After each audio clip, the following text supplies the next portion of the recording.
बेटियां, हमारी महिलाएं ज्यादा बच्चे पैदा करती हैं। अभी कह रहे हैं कि हिंदू बहनों के गलों से मंगलसूत्र उतारकर मुसलमानों को दे दिया जाएगा। जिहादी कह रहे हैं। कभी मोदी कहते हैं कि झारखंड में जाकर तकरीर करके मोदी ने कहा कि झारखंड के किसी जिले में जुमे के दिन छुट्टी का ऐलान कर दिया गया, तो मोदी ने कहा देखिए यहां पर मुसलमान जुमे को छुट्टी मना रहे हैं, अब क्या मुसलमान संडे के दिन ईसाइयों से लड़ेंगे, और अगर नहीं करेंगे तो क्या हिंदुओं से लड़ेंगे। ये जबान के वजीर आजम को जेब देती है।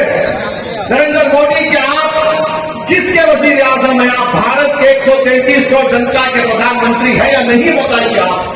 बल्कि मैं तो यहां पर आपके दरमियान में खड़े होकर कह रहा हूं कि नरेंद्र मोदी आप भी मंगलवार को सोमवार को छुट्टी डिक्लेयर कर दो, उनको इतराज नहीं है।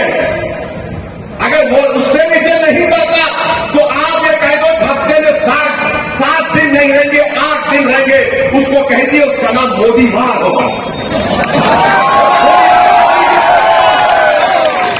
बनाना पड़ेगा और उसी वक्त मुमकिन होगा जब आप वोट लेने वाले बनेंगे।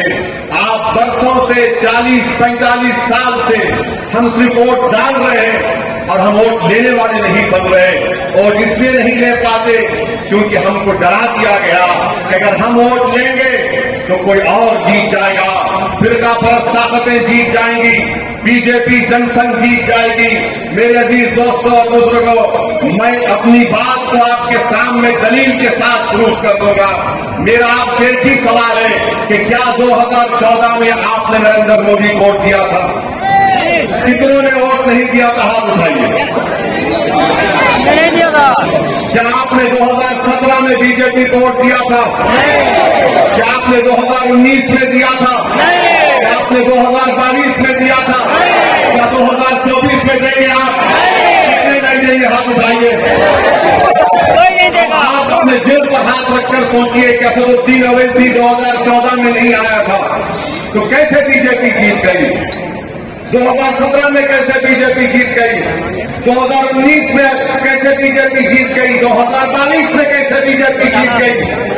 ये आपके हमारे दिलों में एक चीज डाल दी गई है कि तुम अगर वोट लेने वाले बनोगे तो बीजेपी जीत जाएगी।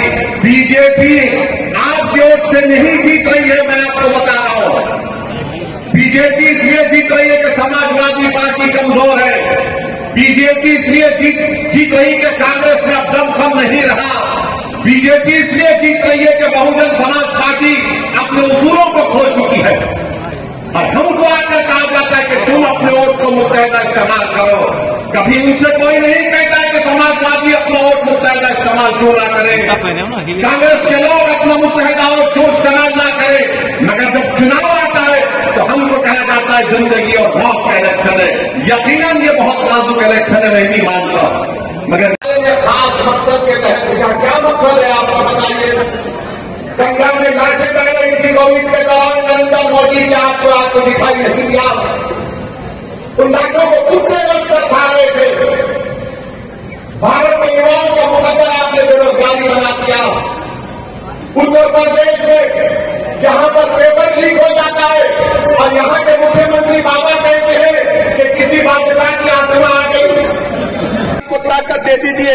अगर कोई और दूसरा जीतेगा तो कोई और ताकतें मजबूत होंगी। अगर ये आपका नौजवान ये लिफाफे के सामने का बटन दबा